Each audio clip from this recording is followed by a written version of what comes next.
Hello, everybody. How's it going tonight? All right. If you are already logged on, oops, sorry about that. You can go ahead and introduce yourself in the chat and we can find out who's here live. I've had quite a few messages of people stuck with snow in various parts of our state. So if you're watching this recording, I hope everything turned out well. And for those of you who are watching live, I hope you are in your home, safe, warm, and not driving. Especially if you're in where I am in St. Louis, where people really tend to um, really shut down when it is even threatened to snow. So I hope everybody is safe and warm. We're going to go ahead and get started tonight. We have quite a lot to cover. So we're going to jump right in. Feel free to introduce yourself in the chat and pose any questions that come up throughout the event in the chat. If you're watching the recording and you have questions, feel free to email me at drogers@mobot.org. Tonight's agenda, we're going to go through a few learning objectives. We may or may not have our speaker tonight. We had a snafu with the weather, so we are going to push that until the very end, and hopefully Dr. Maya Moody can join us. If not, I will send out her recording later. I have a couple of resource shares for you tonight, and then I have information on how to dive deep into holistic school sustainability movements. And then really want to focus on that final quest submission, which is coming up in a month and just a few days. So welcome to everybody, and let's get started. Oops, sorry, wrong button. All right, so tonight we're trying to make that connection between biodiversity, nature, human development, especially child development, and health and wellness of students and staff.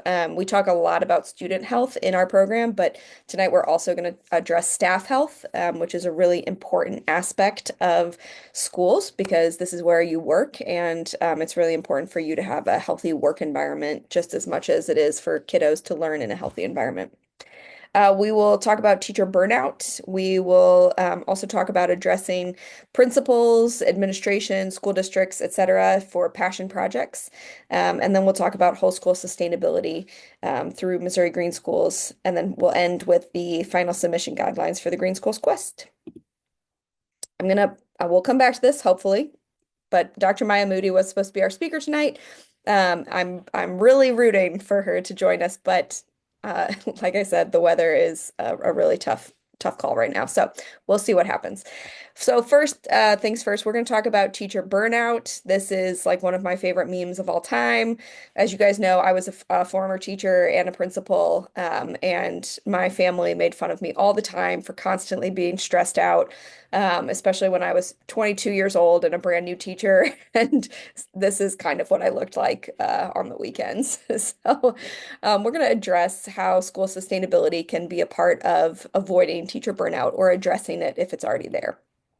So a couple of statistics to hit you with, and these are not meant to depress you or make you feel like you're in the wrong profession. It's to show that you are not alone and that you are you really have quite a few. Dr. Moody, you made it. Oh my goodness. Okay, I'm going to pause teacher burnout. I'm sorry for the jump back and forth, but I'm so excited.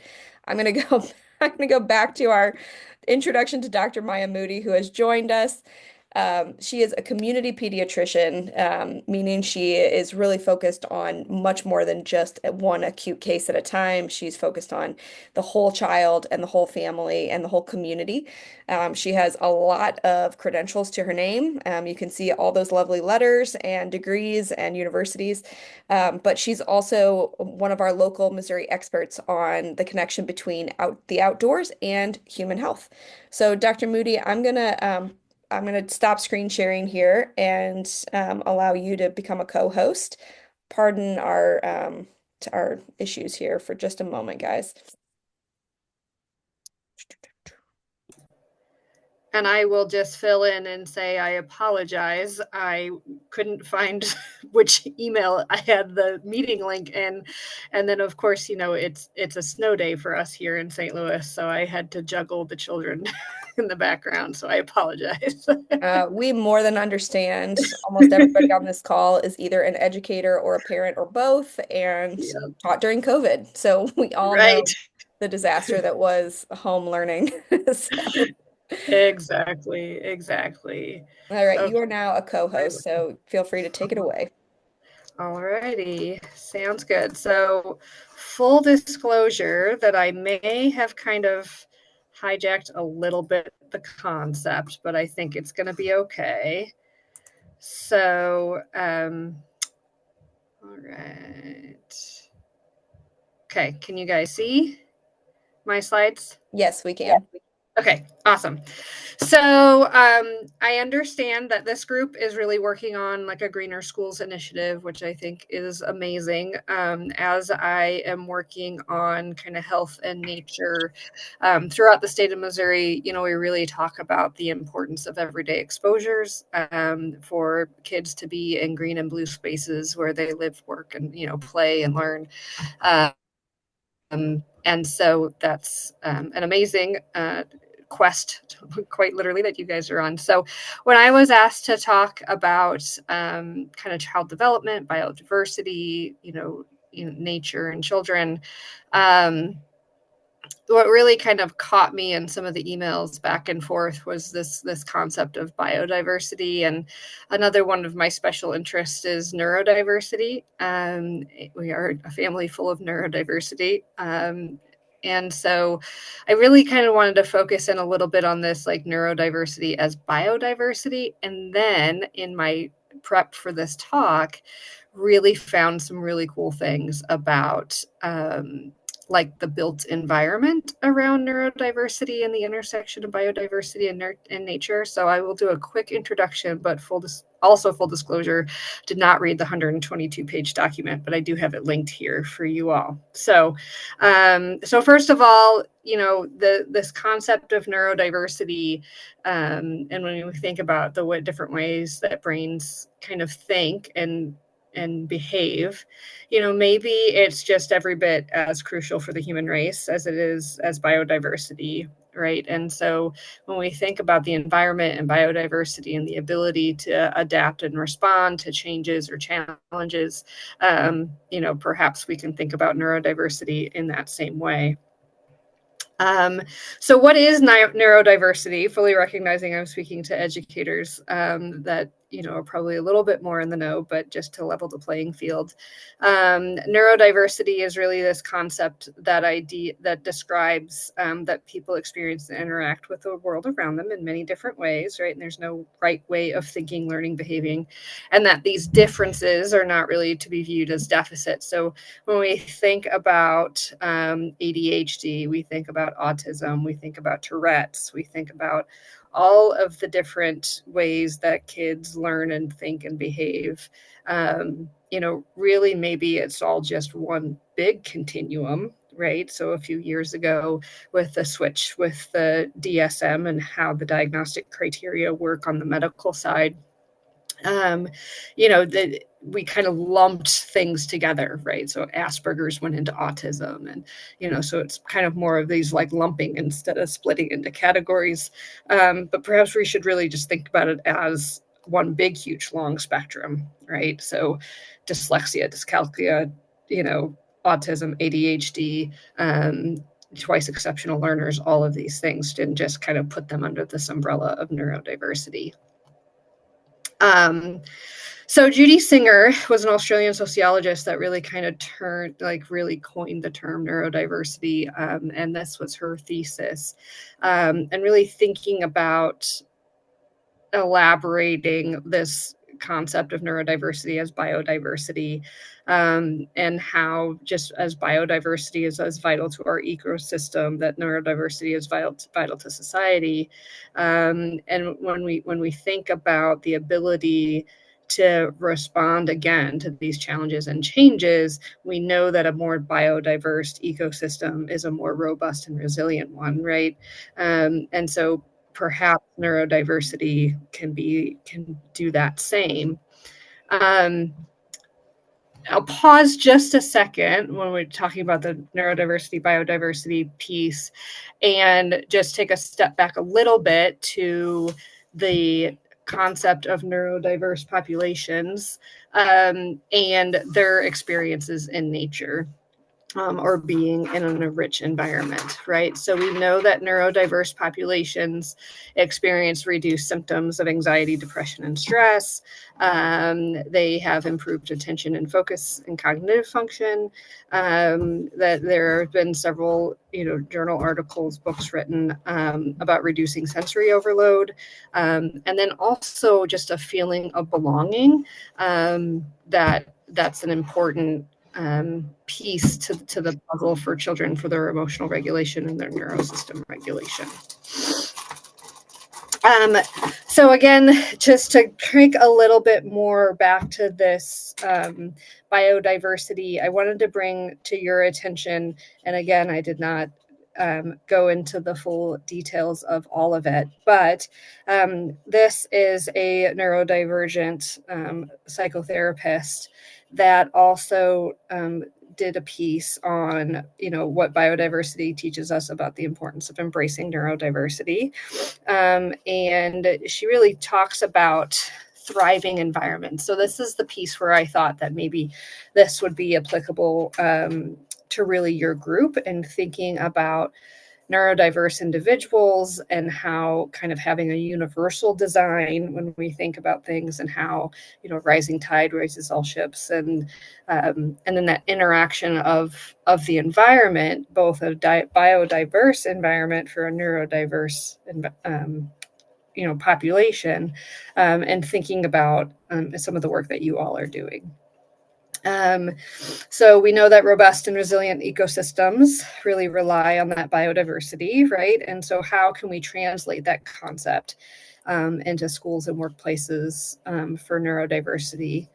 But then also really thinking about just kind of the valuable pieces to those puzzles when we have a naturesque, biodiverse, and what that can mean not only for our students and learning, but also setting models as we move forward into like embracing a neurodiverse workspace. And perhaps that can make either.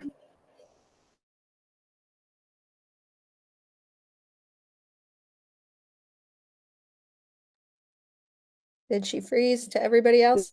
Neurodiversity concepts more accessible. Yes. Those concepts maybe from either or. So, my computer's thinking a bit slow. There we go. Okay, you're back. Oops, nope, it went too far. So just thinking, this is kind of her kind of take home points of the concept of embracing biodiversity and neurodiversity. So redesigning systems to support diversity. Maybe we can think about redesigning schoolyards or areas or learning situations to think about the need for varied habitats to thrive, but also thinking about the importance of flexible learning environments and working environments to cater to and provide a more diverse sensory, social, and cognitive experience or needs.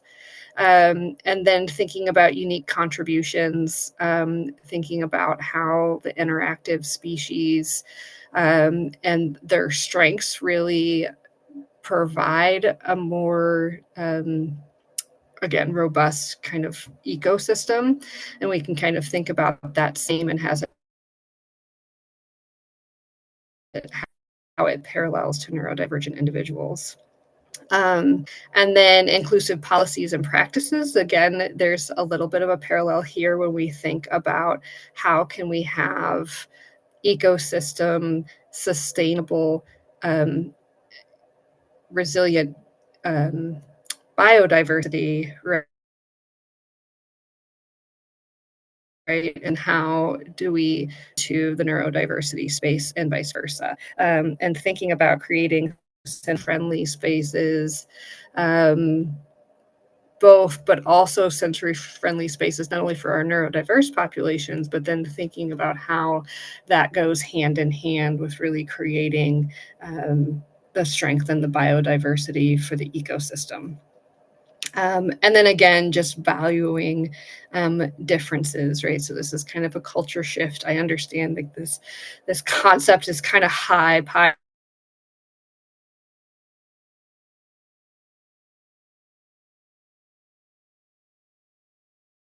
in the sky kind of debate the importance of the work that you all are is the built environments, to think about eco and biodiversity, but then also thinking about how that can present to the variety of learners.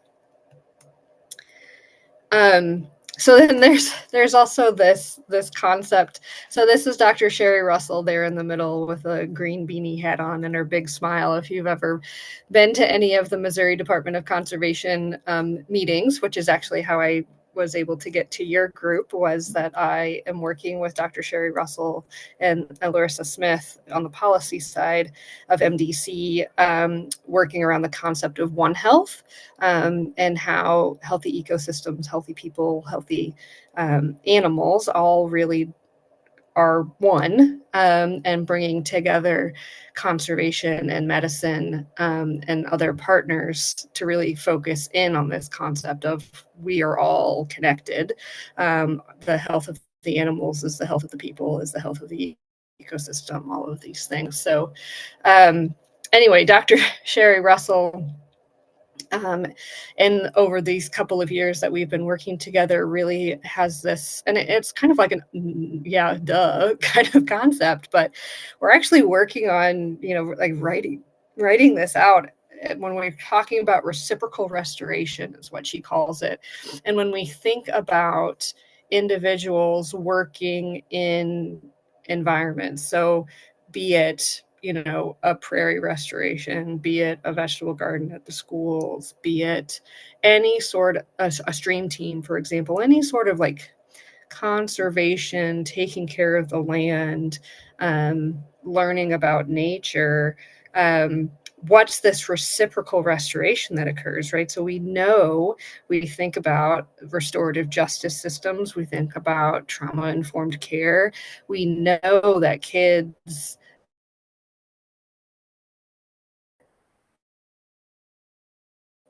nature and working with nature heal the land, we heal thyself. And so this is kind of another concept when you're thinking, and again, I just mentioned trauma-informed care, traumatized populations. I would encourage us to even think about those folks, those kiddos, as being neurodivergent.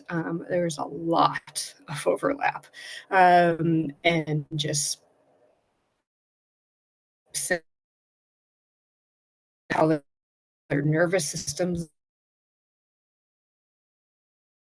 are wired, systems. And so I thought that I would throw this little piece in here to think about, as you're working again with these like built environments and changing the environment around the school and being more sustainable, that we can think about sustaining our kids and sustaining each other, the environment and ourselves. So again, kind of a pie in the sky concept, but again, one that I thought that might be important to bring to this group. So then this is kind of what I'll end with a little bit here, and then I'm happy to have discussion afterwards, questions or anything. But this is something that I stumbled upon in preparation for this particular talk.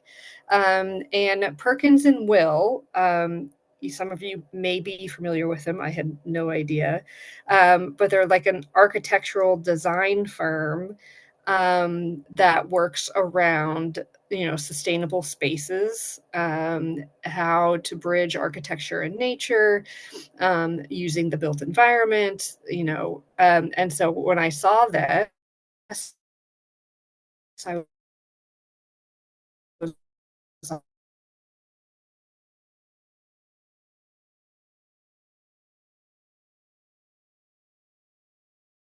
like, exactly what you all are working on, in 2022, but I linked the document. But they have this, and it's more of the neurodiversity side, but the way that they take the nature lens of how they well, here, I'll just go ahead and go on. They have this living design perspective, and this is kind of like their design firm's guiding kind of principles.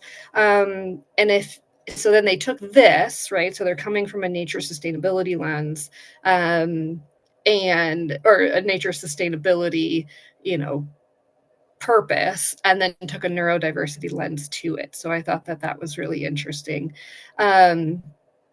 So their living design perspectives are here, and if you look, it's really a lot of what we work on when we're talking about a lot of the greener schools initiatives and those sorts of things. So the sustainability piece of it, right? How the system can endure and maintaining its capacity and performance over time, achieving its fullest potential. So I want you to think about that not only in a built environment setting, but in a built environment setting that is, you know, in line and in I keep want to say like in cahoots with nature, but that's my little redneck coming out. But you know, just that it's all in combined. And then when we think about that, is sustaining our students, is sustaining our kids, and how we can again think about all of our kids, all of our learners as neurodivergent learners or different learners, and that we need to really build and sustain not only the environment but the children.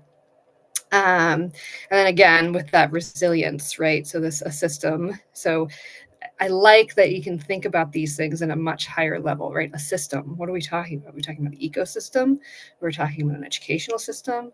Are we talking about, you know, a nature dynamic? And so when we think about these things, you know, with the change or unexpected challenges, are we talking about weather and climate change? Are we talking about, you know, trauma and stress? Are we talking about all these things that really you can kind of see both sides of the coin when we're talking about neurodiversity and biodiversity? And again, regeneration, kind of inclusion, well-being, all of these kind of prospects. So when you really thinking about this living design perspective, I thought that this report was really interesting because they're kind of taking it above and beyond just sustainable architecture.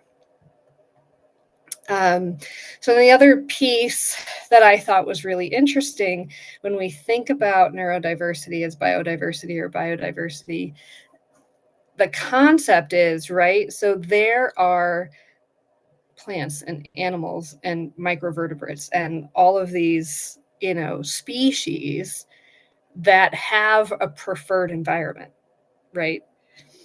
There's, you know, cactuses that love hot environments. There's, you know, other plants or animals that like very cold environments, bright, dim, rough, soft, you know, what kind of soil composition, these sorts of things. And so it was really interesting for me to kind of think about at a much higher level again, you know, when we're designing spaces and really working with the integration of nature and learning and physical space, how can we incorporate with a much higher lens of inclusion both this concept of nature but also the neurodiversity.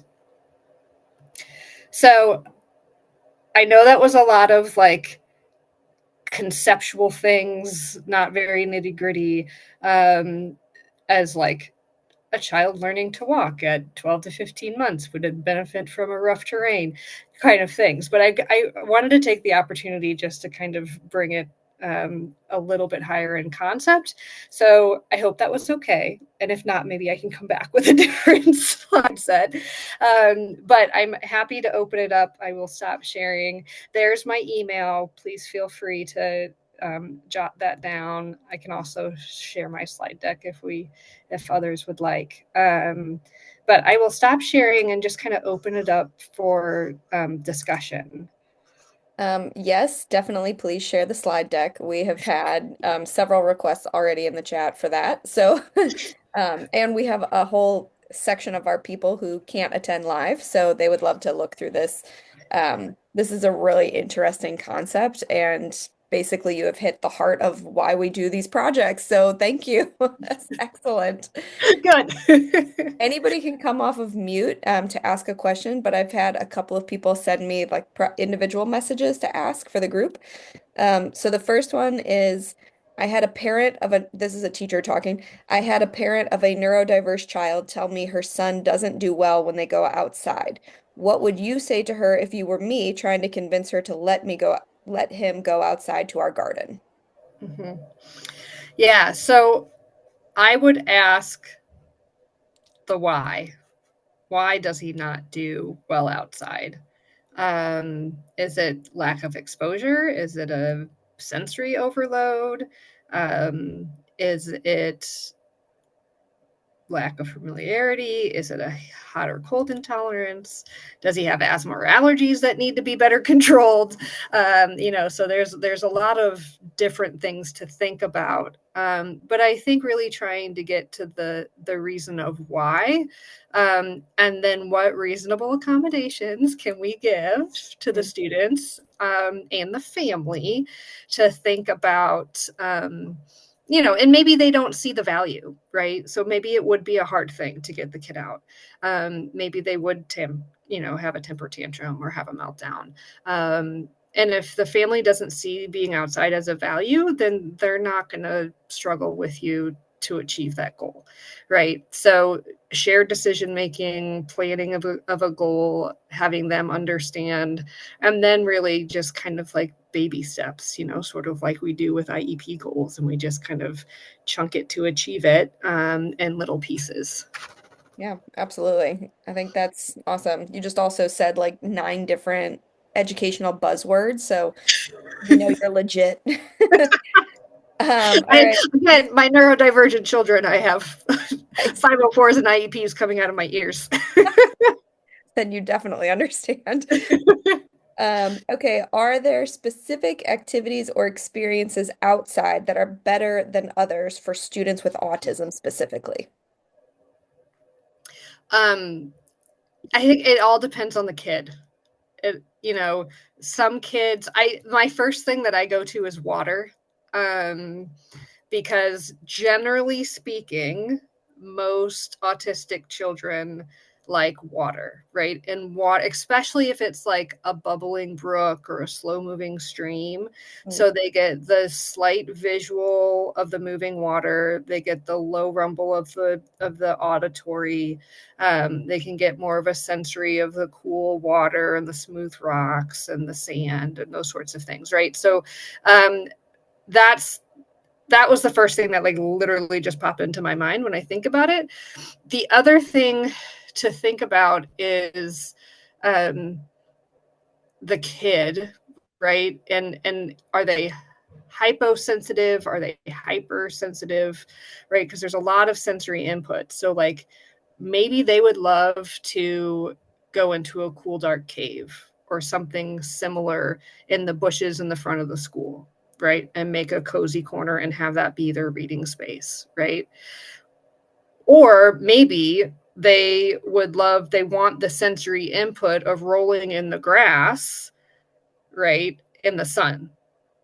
So there's not like a straightforward answer for that, but I think that there is benefit.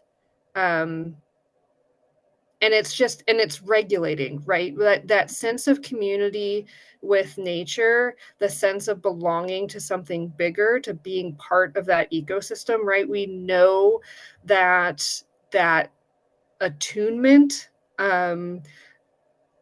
is there, right? We now have neuroscience data to prove it.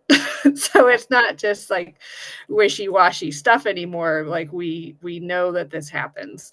Um, so it's just a matter of really making it individualized, really. Yeah, absolutely. Where can we see a good example of the optimal balance of elements to address neurodiverse individuals at our school? Whew. So that's a big question. And I guess one clarifying question would be like natural elements or neurodiversity affirming schools as a whole, I would probably send you to the Neurodiversity University, which is Emily Kircher Morris, who's based out of St. Louis here, who does a lot of work with neurodiversity affirming schools. And she's amazing. She does a lot of work. She was a gifted teacher turned counselor, turned now does both, essentially melds this into schools. So Neurodiversity University, Neurodiversity Podcast, that would be my go-to pointed one place to send y'all. That's awesome. Thank you. I didn't even know that existed, so that's new for me as well. Yeah. All right. One more question. What are the main overlaps between neurodivergent students and students who have experienced trauma? A lot. A lot. So we know that the neurodiverse brain is wired differently, right? And we know that the traumatized brain, especially in early childhood, infancy, pre-verbal trauma, the brain is wired differently. I would argue that those pathways follow similar trajectories. And again, this is just kind of me and my world of pediatric traumas and being a community pediatrician and really thinking about this at the level of the whole child. But I think that the overlap, you just think about dysregulated nervous systems in children. You think about a frazzled brain. You think about fight or flight. You think about not understanding the world around you because either your neurology is different because you were born that way, because your brain is just different, or because your brain grew differently because of your life experiences, right? So I think that the Venn diagram is actually quite overlapping when we think about this. And when we think about strategies or interventions, a lot of it is the same, right? It's a lot of somatosensory, like swinging, hugging, weighted anything, squish balls, those sorts of things, right? So there's a lot of somatic, like body sensory things that are needed for those populations because it is calming to the nervous system. You have to get that fight or flight part of your brain to calm down so that your thinking part of your brain can actually think and then learn. So I think that there is a lot. And again, I think that there's universal interventions, one of being nature, green and blue spaces where they learn and work and play, that can be that kind of medical intervention. Wow. That is an amazing challenge. I'm like thinking of specific students that I worked with and how much that would have benefited them, and it's really amazing. Yeah. All right, those are all the questions that I received from the group. Does anybody have any to come off of mute and ask or to put in the chat?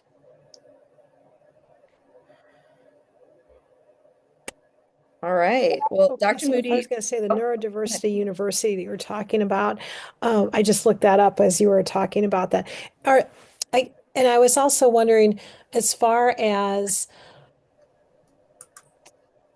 outdoor spaces, what would you like us to know, when it comes to developing an outdoor space, that would be user friendly and welcoming to neurodiverse populations?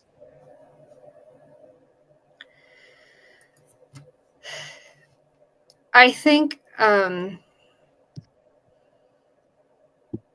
yeah, sensory soothing, probably, but also stimulating, which doesn't make a whole lot of sense. But I'm thinking of like some sort of like soft water feature. I'm thinking of a variety of textures of plants to feel. Um, I'm thinking of a shaded covered spaces. I'm thinking of wide open spaces. Um, like perhaps like a school courtyard. Um, and with lots of different like textures and sounds, but not overwhelming in the sense of like bright yellow, you know, and you wouldn't put that in there, but like I'm just thinking of like that bright yellow playground tire thing or something, you know, like think about more of your blues and your greens and your browns and your, you know, those sorts of things. For it to be like a sensory space, but a nature space, right? And then it's really a benefit for all children, I think, right? Because I can feel the calming. It's a calming corner in nature. So like more natural colors and like you're saying, variety of options. Yeah. And when I think about, you know, a typical like kindergarten classroom with all of like very busy, lots of lights, lots of colors, lots of exciting things, you know, um, I see that as like being overstimulating, right?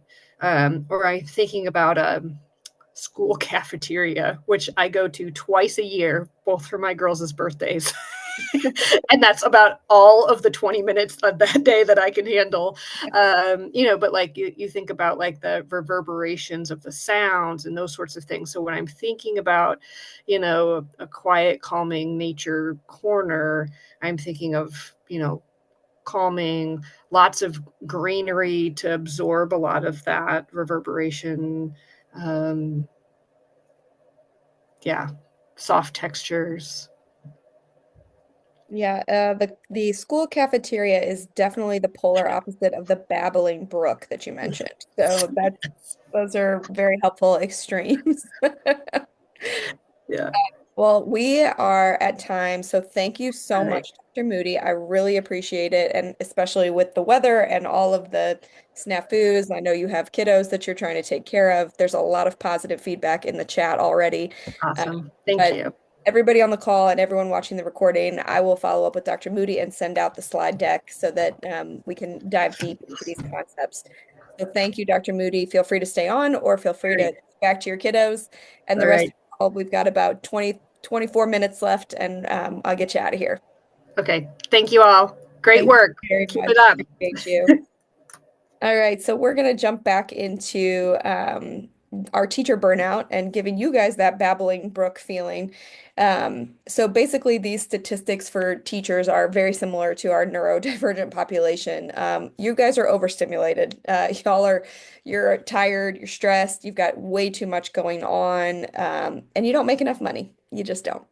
And there is probably not enough money in the world to cover what this job entails. So, and I can say that as a former educator, you'll never make enough money because this job is hard. Specifically, our Title I teachers and schools have the highest turnover rates, and the workload is often higher for teachers of color who are working in even Title I schools. There's two different concepts of burnout for teachers, lowercase b burnout and uppercase b burnout. Lowercase b is like, I'm annoyed, I'm really mad, I'm frustrated, but I can take a break and I can come right back and I'll be okay. Take a day off and you're fine. Big B burnout is no, like you cannot function anymore. A day off does not mean anything. A mental health day does not mean anything. So there's two very different sides of things. And often people talk about burnout as if everything is lowercase burnout, like you just need a little time to yourself. Let me give you a yoga retreat, or here's this nice water bottle. And that is just not helpful for a teacher burnout. So we're going to go through a couple of ways that green schools and sustainable schools can actually connect to the causes of both types of burnout. I'm not going to read every single one of these, but if you focus on the right-hand column, how does our connection to sustainable schools address these issues? And so for student behaviors, that is often the number one cause of that frustrated lowercase b burnout. Sustainable projects really engage students. Kids love to be outside. They love to work on things. They love to take ownership of something. So it can really help give them a hands-on, real-world feel. and actually engage them more so you have less student behaviors. That heavy workload and extra responsibilities. I just went to a school the other day where they said every teacher is supposed to be on a committee. Well, if you are end up on a committee, which is an extra duty, you want to be on a committee you like. So if you're one of those teachers who has to have something outside of the classroom, pick something you actually enjoy, like the sustainability or green team, and then set boundaries that you want. Take an ownership role in that extra that you have to do, where you've been voluntold to do it. Feeling undervalued, underappreciated, or disrespected. Unfortunately, disrespect is part of our job right now as educators, and it's not fair and it's not fun. But some of our teachers, they use this Green Schools Quest program or their sustainability initiatives to say, no, actually, look what I do for our school and look what I do for our students. And here's an award to prove it, but also here's our participation to prove it because our kids are learning amazing things. The three major causes of uppercase B burnout, low compensation.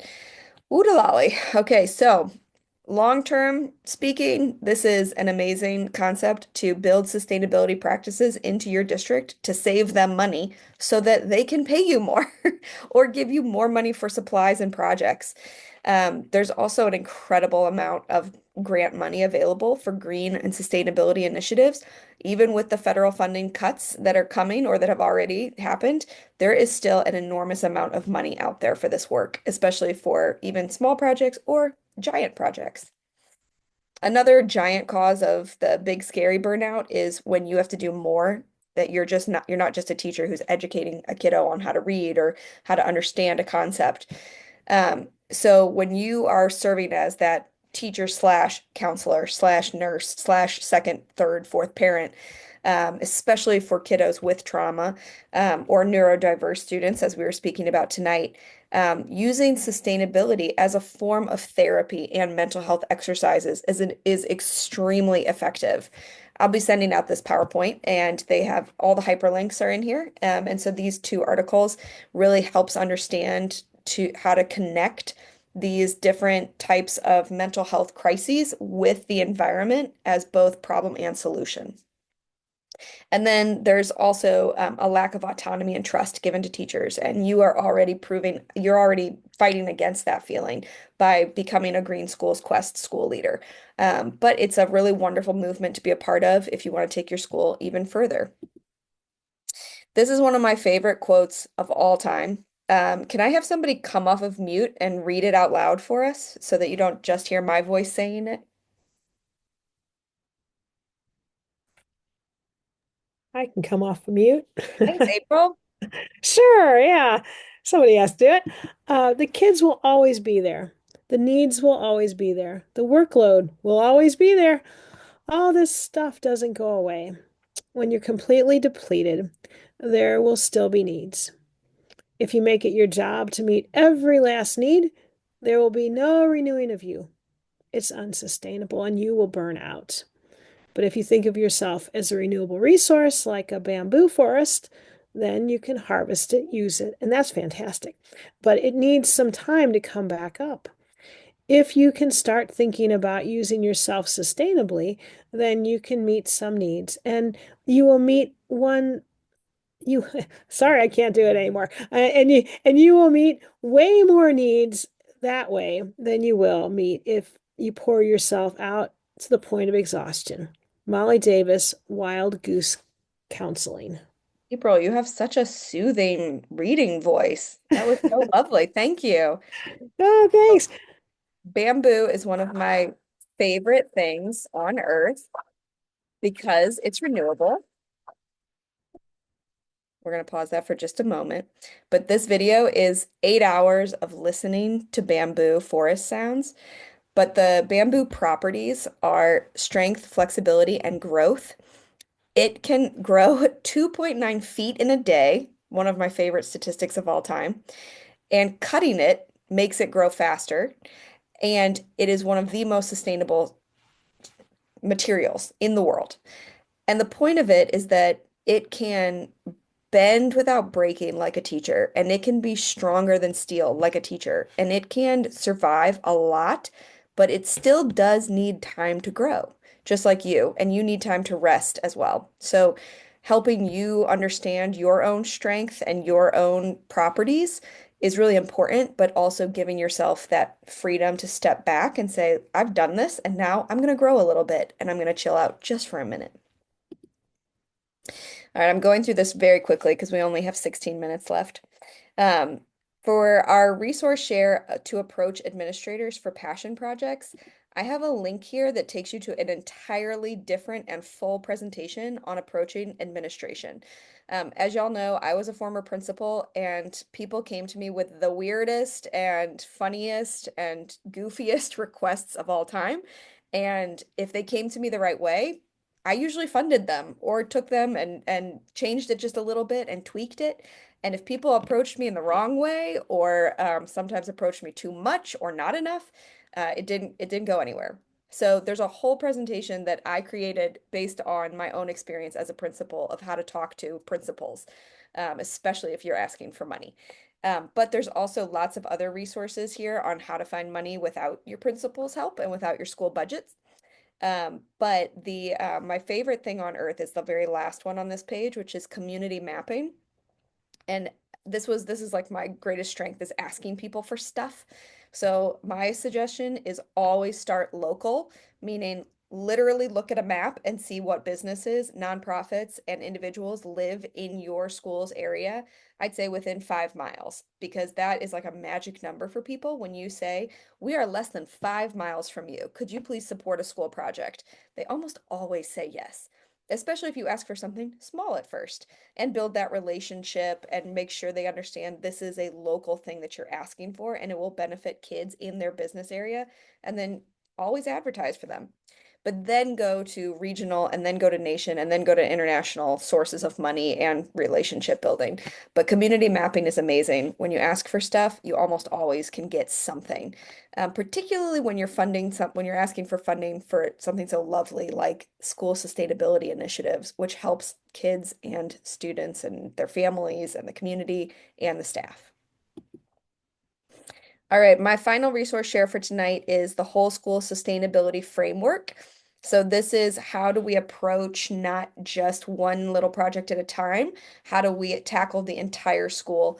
And this phrase, whole school sustainability framework, is an actual concept that's been written about and studied in depth.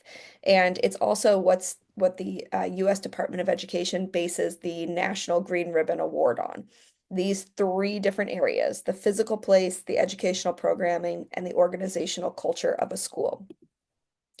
This is a slide with a lot of words on it, but it gives you an idea of what they are talking about when they mean these three pillars.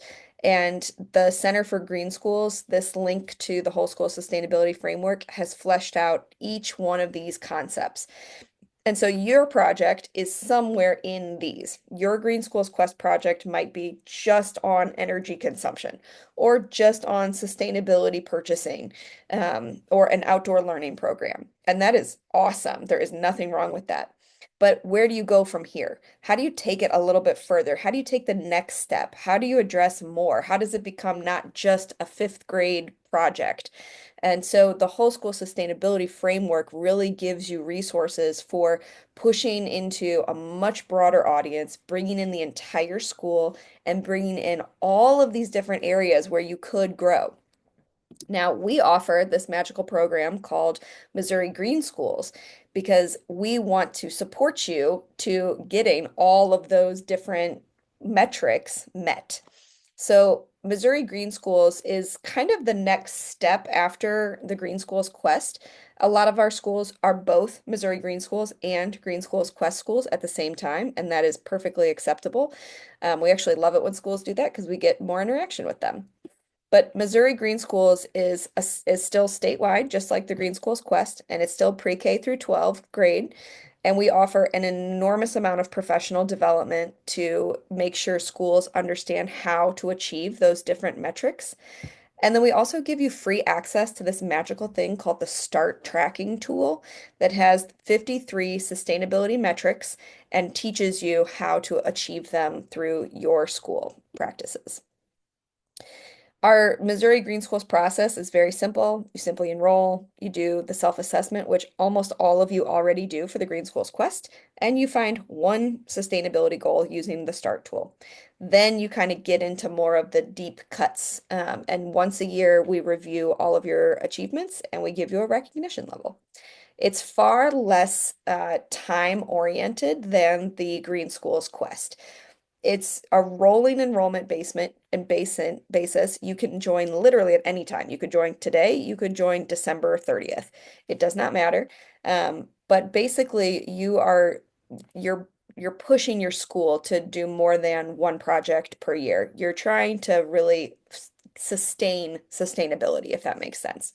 There's also a lot of benefits that come from enrolling in Missouri Green Schools, including free professional development, free conferences, and pushing you to actually become a presenter at conferences, which is really great for your resume, for your job experience, and for growing your impact.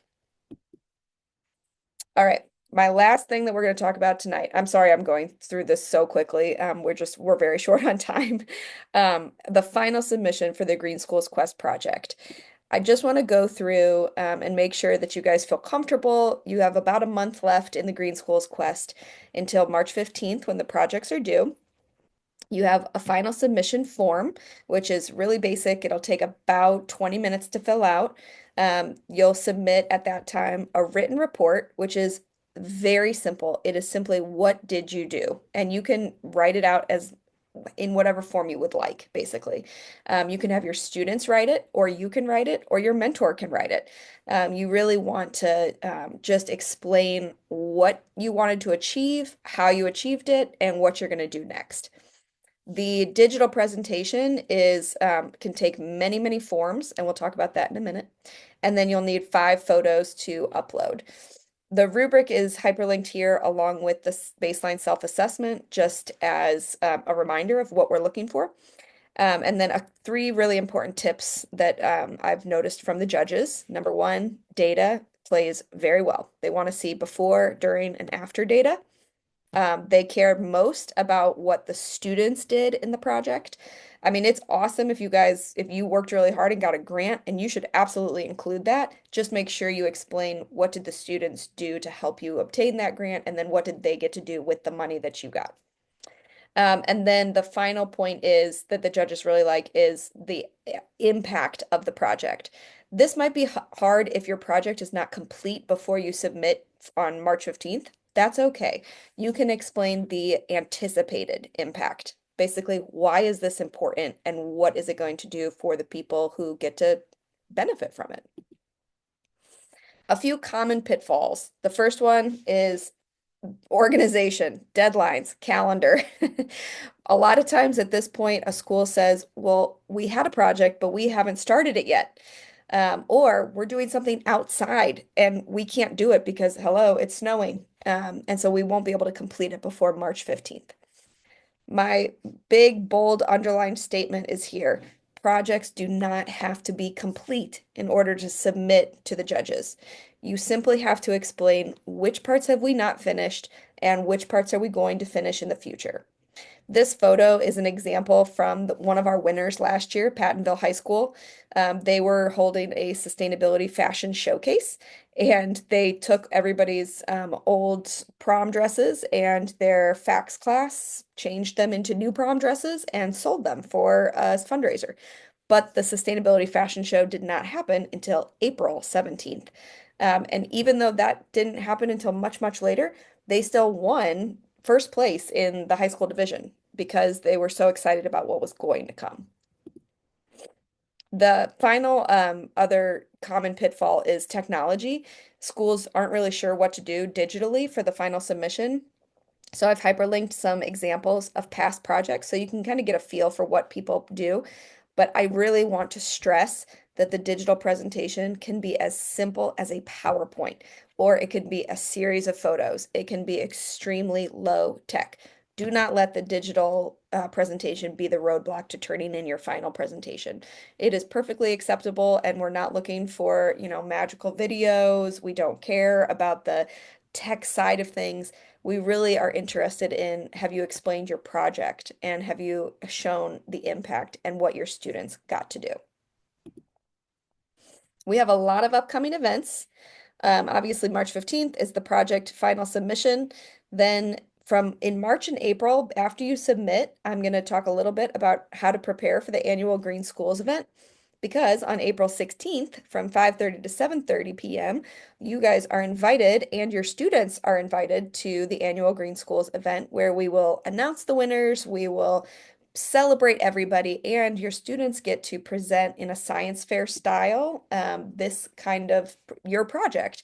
And so these are some examples from last year and the year before. And just to kind of show you, there'll be tables set up and students will have their tri-board set up and they'll stand while we have over 200 people attend this event. Last year it was almost 275 people that came. And some of them are teachers, but a lot of them are actually community partners, so potential partners for you and your students. So it's very important for kids to do the talking and for your project to be presented.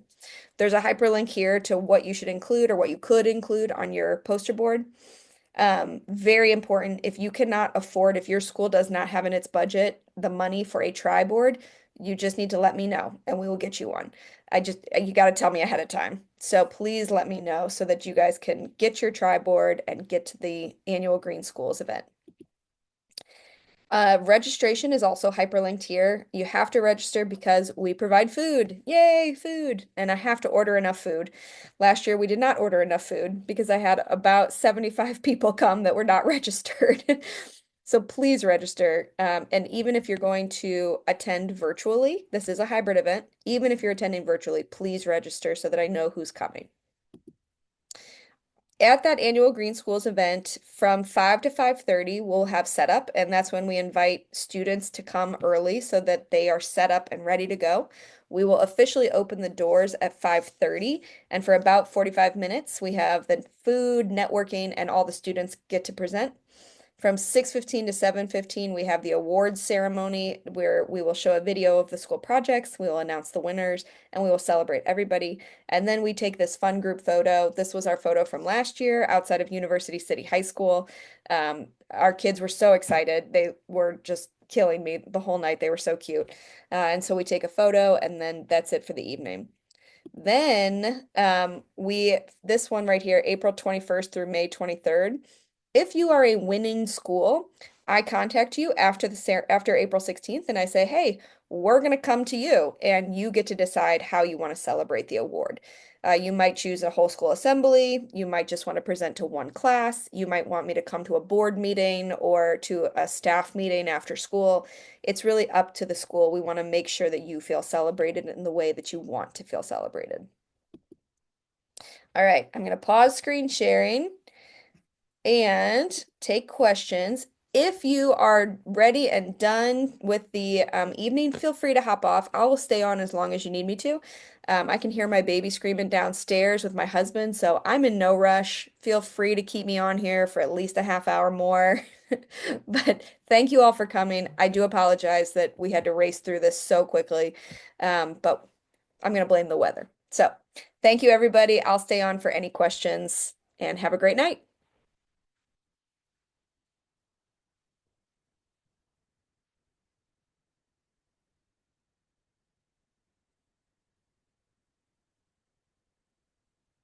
Laura, I see your question in the chat. The tri-board is a suggestion. It is not required.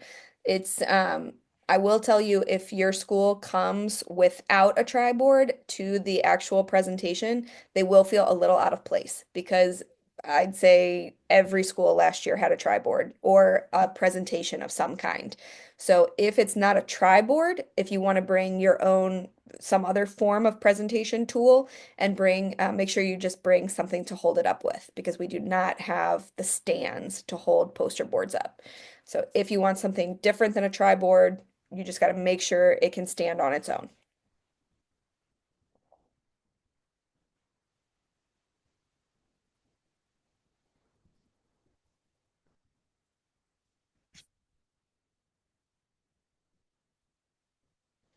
Oh, yes, Laura. Okay. If you wanted a kid-made thing, Laura added to the chat We did this last year. There were several schools that had really cool like they made their own demonstration models. It was very, very cool.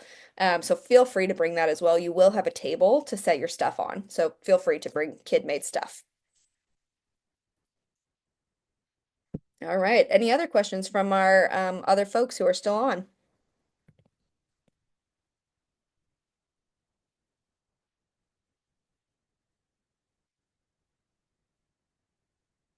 All right. Thank you, everybody, for attending. Have a great rest of your night. Stay safe in this lovely snowstorm if you're getting snow right now, like we are.